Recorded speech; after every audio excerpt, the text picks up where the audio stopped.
Baik, kembali bersama kami di Rampai Pagi dan sekarang tibalah masa yang kita nanti-nantikan untuk bersama dalam segmen Bicara Undang-Undang.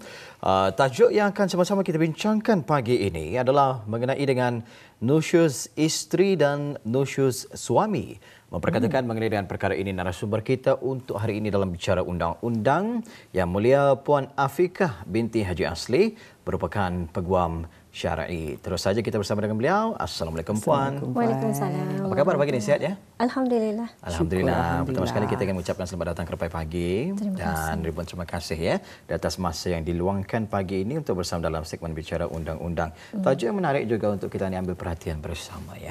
Nusyuz isteri dan nusyuz suami. Jadi untuk memulakan perbincangan kita pagi ini ya, mungkin ada yang tidak mengetahui apa sebenarnya di sebalik nusyuz ini, apa dia nusyuz ini, mungkin boleh sebagai mukadimah awal diterangkan oleh Puan mengenai dengan perkara ini. Silakan. Baik. Nusyuz ini walaupun ia mungkin sudah dihebahkan, diketahui oleh orang awam, tapi sebenarnya nusyuz ini saya rasa perlu difahami dari segi bahasa. Ia maksudnya bangkit atau bangun dari tempat. Ia juga boleh membawa maksud bahawa sesuatu tempat yang tinggi dan juga suami dan isteri itu ia saling membenci antara satu sama yang lain. Kemudian nusyuz satu menurut Imam Syirazi yang mendefinisikan nusyuz satu sebagai satu penderhakaan. Apa tu namanya? Sifat menderhakai, kemudian sifat angkuh dan ingkar seorang isteri itu dalam menjalankan tanggungjawabnya yang telah diperintahkan oleh Allah Subhanahu Wa Taala. Kemudian sekaligus menidakkanlah, menidakkan ia punya tanggungjawab. Kemudian Profesor Dr. Din Harun Din dalam buku yang dikarangnya bertajuk Manusia dan Alam, ia juga mendefinisikan nusyuz satu katanya sebagai satu tindakan ataupun satu perbuatan seorang isteri itu yang menentang menentang kehendak suami tanpa sebarang alasan-alasan yang syarak. Jadi apa alasan-alasan yang syarak itu? Sebagai contoh, sekiranya seorang isteri itu ia keluar daripada rumah. Ini mungkin common lah, keluar daripada rumah. Kemudian jika seorang isteri itu ia menjauhkan diri daripada suami. Ada beberapa kes yang mana seorang isteri itu ia kembali ke tempat asal. Ia berkahwin dengan orang kita ni, kemudian kembali ke tempat asal tanpa apa-apa penjelasan. Dengan dibawa berserta dengan anak lah, itu boleh dikategorikan sebagai menjauhkan diri daripada suami. Kemudian dalam beberapa kes juga tindakan yang mana suami isteri itu ia ingin mau berpindah ke rumah ataupun ke tempat yang mana suami tersebut berada. Sebagai contoh, seorang suami itu yang mendapat pekerjaan berada di India. Kemudian suami menyatakan perlu memerlukan isteri itu untuk berpindah ke tempat pekerja yang baru. Tapi isteri tidak mau. Tanpa alasan yang syar'i. Jadi itu boleh dikatakan isteri itu sedang nusyuz sebenarnya. Jadi itulah pengertian dan beberapa contoh nusyuz. Ada yang bertanyakan contoh lagi. Kalau sekiranya biniku dah memasak, kira nusyuz katanya. Bini tidak memasak, adakah dikira nusyuz? Itu perlu dilihat kepada situasi. Kalau situasi isteri dalam keadaan berhalangan, ia boleh minta komunikasi dengan suami sebenarnya kan. Tapi kalau itu benda rutin yang memang setiap hari Indah memasak, itu boleh dikatakan tidak mentaati, jadi boleh dikatakan ia sedang nusyuz. Pasal itu perintahnya. Perintah, baik. Tadi ada dikatakan tanpa alasan apa tadi? Syar'i. Jadi apa yang dimaksudkan dengan alasan syar'i ni, Puan? Baik. Alasan syar'i ni ia macam alasan yang boleh munasabah. Alasan yang boleh menyebabkan seseorang itu boleh mengingkari perintah. Sebagai contoh, isteri sepatutnya kalau kan keluar rumah mesti minta izin. Jadi, sekiranya berlaku kebakaran, adakah perlu untuk meminta izin dahulu? Bila dalam keadaan cemas, yang boleh membahayakan diri sendiri, kemudian boleh membahayakan harta, nyawa dan sebagainya, atau perkara-perkara yang keluar daripada hukum syar'i. Jadi ia boleh dilakukan tanpa meminta izin kerana dalam berada keadaan yang cemas. Jadi lihatlah keadaannya. Dan lazimnya ni Puan, kadang-kadang orang mendengar mengenai dengan perkataan nusyus ini semasa majlis pernikahan dalam lafaz taklid.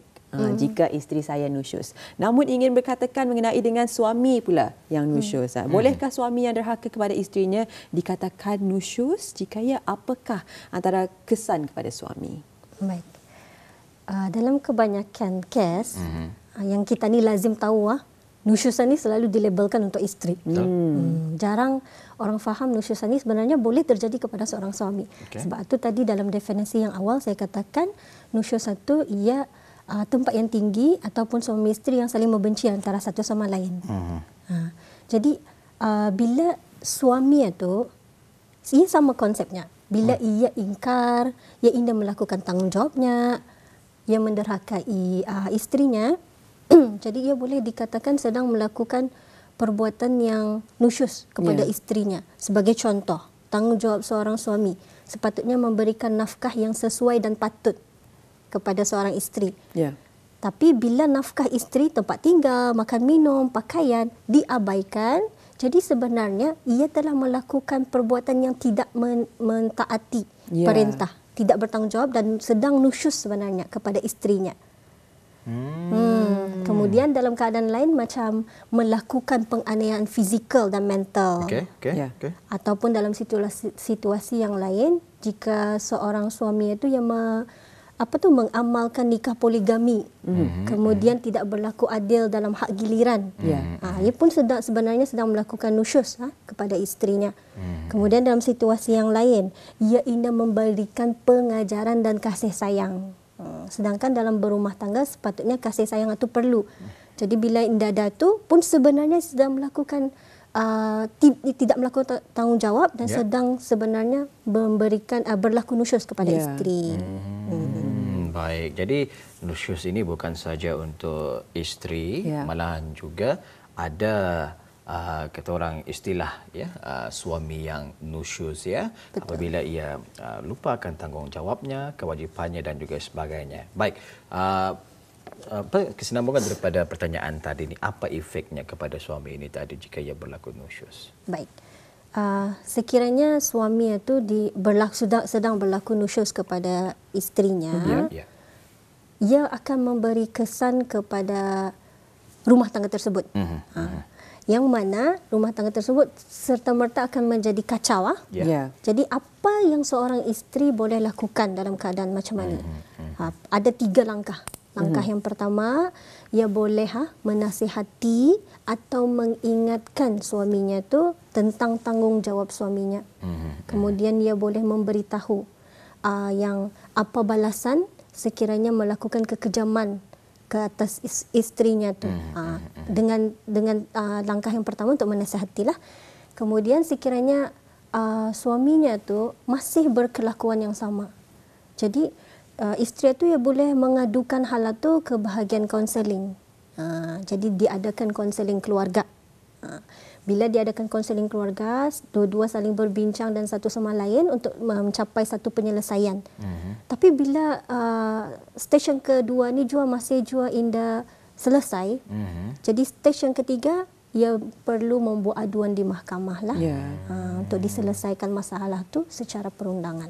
Okey, baik. Jadi itulah antara orang kesannya kepada suami yang nusyus ini. Dalam hal ini Puan, bagaimana pula jika mendakwa nusyus ini secara lisan? Jadi ini bagi seorang isteri pada seorang suami yang nusyus ataupun kedua-duanya sekali, bagaimana Puan?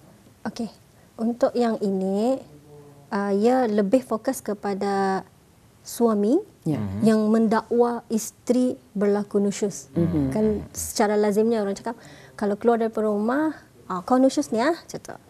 Itu secara lisan betul. Jadi adakah perbuatan yang perkataan secara lisan ini sudah mensabitkan isteri itu sedang nusyus? Macam tu. Jadi kalau sebenarnya ikut perundangan, ia perlu ada permohonan di dalam mahkamah. Jadi suami itu ia perlu memohon, perlu memberikan pembuktian sehingga mahkamah yang akan mengadili sama adakah mengisytiharkan seorang isteri itu nusyus atau indak. Jadi dari sana akan ada perintah mahkamahnya lah. Jadi bila ada pengisytiharan nusyus tersebut, kesan daripada sana isteri itu sebagaimana permohonan suaminya tu dari tempoh ani ke tempoh ani ikut permohonannya, ia apa yang kesan kepada isteri itu ia tidak layak untuk diberikan nafkah. Dalam tempoh itu sahajalah. Ini macam mana yang dicatat dalam perundangan Akta Perintah Acara Mal Perintah Keluarga Islam bab 61 yang mana saya bacakan katanya tertakluk kepada hukum syarak dan pengesahan mahkamah. Seorang isteri tidaklah berhak mendapat nafkah apabila dia nusyus atau enggan dengan tidak berpatutan menurut kemahuan atau perintah sah suaminya, iaitu antara lain A. apabila dia menjauhkan dirinya dari suaminya, B. apabila dia meninggalkan rumah suaminya bertentangan dengan kemahuan suaminya, C. apabila dia enggan berpindah bersama suaminya ke satu rumah atau tempat lain tanpa apa-apa sebab yang sah mengikut hukum syarak. Jadi bila mana dalam tempoh tersebut sudah disahkan seorang isteri ini berlaku nusyus, jadi ia tidak berhaklah untuk mendapat nafkah tersebut. Tapi sekiranya ia kembali taat selepas itu, jadi nafkah memang ia berhak untuk dapat. Okey, maksudnya lakinya membawa pindah ke KB lah sekiranya kerana bertugas di KB. Tapi bininya dah mahu, sekali lakinya membuat permohonan, sementara permohonan itu dalam proses, si isteri tadi tidak berhak untuk menerima nafkah ini tadi. Sampailah ianya disabitkan oleh mahkamah memang benar si isteri ini nusyus, so tidak diberikan nafkah sampai ia kembali semula ke pangkal jalan untuk mengikuti suami ataupun taat kepada suaminya yang tadi berpindah ke Blight sebagai contoh ya. Okey, baik. Jadi apa terjadi jika si isteri itu menolak disebabkan ia mematuhi disebabkan oleh hukum-hukum syarak, puan? Jika ia mematuhi, ia enggan untuk mematuhi suaminya kerana mengikut atas asbab hukum syarak. Okey, atas asbab hukum syarak. Jika sekiranya mungkin ia dah dapat pindah pasal anik. Mungkin ia ikut keadaan sebagai contoh mungkin rumah yang disediakan untuk bekerja di KB tersebut adalah bergaul dengan macam orang kata tempat bujang. So banyak lelaki yang dikongsi sedangkan diorang ini adalah pasangan yang berkahwin. Jadi bila benda itu ia akan bertentangan dengan hukum syarak. Jadi benda itu boleh tidak dipatuhi sebab ia tidak mencukupi syarat. Jika benda-benda seperti itu boleh. Pasal apa-apa apa-apa benda ni ia ikut situasi dan keadaannya macam mana. Jadi kewajipan si suami masih lagi berjalan seperti biasa. Betul. Baik, Hani. Seterusnya sepengetahuan puan, apa antara elemen yang paling kuat bagi mahkamah untuk mengisytiharkan seorang isteri ini sebagai nusyus? Baik. Dalam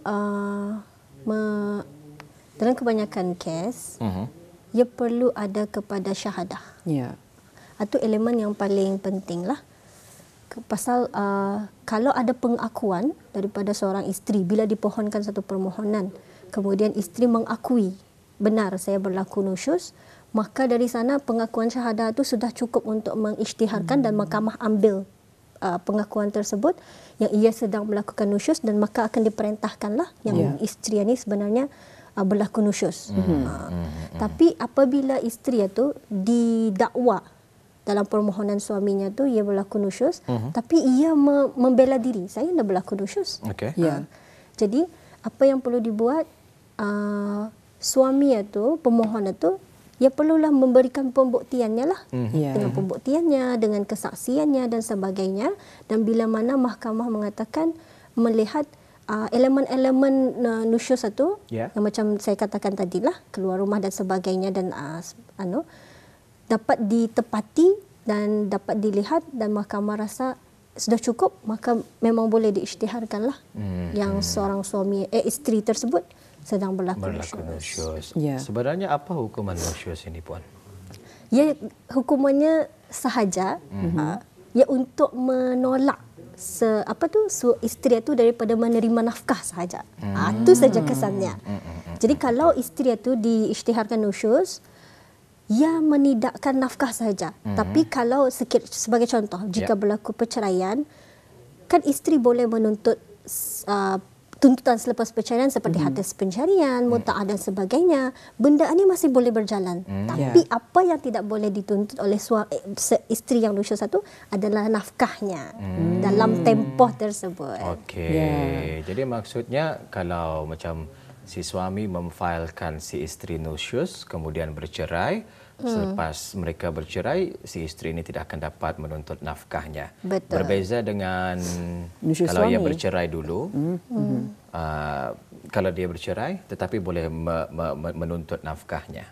Ya, selama boleh. tempoh yang ditentukan itu. Boleh. Sama ada bercerai atau tidak bercerai, sekiranya suami memohon dalam mahkamah untuk nusyuz, maka isteri itu ia indah boleh menuntut nafkah tersebut. Ya. Baik, untuk si suami pula ni, apa hukuman untuk suami yang nusyuz ini, Puan? Okey, hukuman suami yang nusyuz kalau ikut kitab fikih Al-Minhaj, katanya suami ini boleh dikenakan hukuman takzir. Jadi ia boleh diberi peringatan, denda dan nasihatlah untuk kembali semula lah menjalankan tanggungjawabnya dan kembali menghormati dan menggauli isteri itu dengan cara yang baik. Ya, dan itulah perbezaan nusyuz di antara seorang isteri dan nusyuz suami ini. Dan inilah pengetahuan yang begitu penting juga, insya-Allah ini akan menjadi satu ikhtiar kepada kita ini untuk dapat membina rumah tangga yang lebih harmoni, lebih terjaga, lebih sakinah, mawadah warahmah. Mungkin Puan juga boleh mengongsikan antara kesimpulan dan kenapakah pengetahuan ini amat penting khususnya bagi suami isteri. Silakan Puan. Baik. Kenapa penting nusyuz perlu diketengahkanlah, difahami oleh terutama pada rakyat kita ni, kerana kadang-kadang kebanyakan orang cakap kalau sudah nusyuz satu banyak hak-hak yang tercabut. Yang hak-hak yang tidak dapat diperolehi lah. Tapi sebenarnya persepsi itu terlencong sedikit lah. Jadi apa yang perlu difahami sebenarnya kalau sudah ada perisytiharan nusyuz itu, ia hanya fokus kepada tidak dapat berhak kepada nafkah sahaja. Jadi ia bukan, tapi saya juga menekankan sepatutnya kalau sudah nusyuz itu, ia boleh, bukan sepatutnya satu perkara yang permanen. Yes, ia boleh kembali taat. Ia boleh kembali taat dan ia boleh berbakti semula kepada suaminya tu sekiranya dalam perkahwinan, sekiranya sudah bercerai, just biasa saja. Itulah benda yang kadang-kadang orang fikir macam kalau aku sudah nusyuz forever ada salah. Tapi sebenarnya indah, ia boleh taat semula dan ia boleh mendapatkan nafkahnya. Jadi secara ringkasnya ia merupakan teguran lembut sahajalah ya. Jadi mudah-mudahan dengan ditegur secara lembut ini tadi, kita ini akan dapat mengeratkan hubungan suami isteri dan mengekalkan keharmoniannya. Pengharapan kita di rumah tangga yang dibina ini berkekalanlah sehingga ke jannah, insya-Allah ya. Apapun ribuan terima kasih Puan Afiqah dengan perkongsian pagi ini, menarik ya. Tajuk yang kita ketengahkan, nusyuz isteri dan nusyuz suami. Jumpa lagi dalam kesempatan Puan. Assalamualaikum. Waalaikumsalam.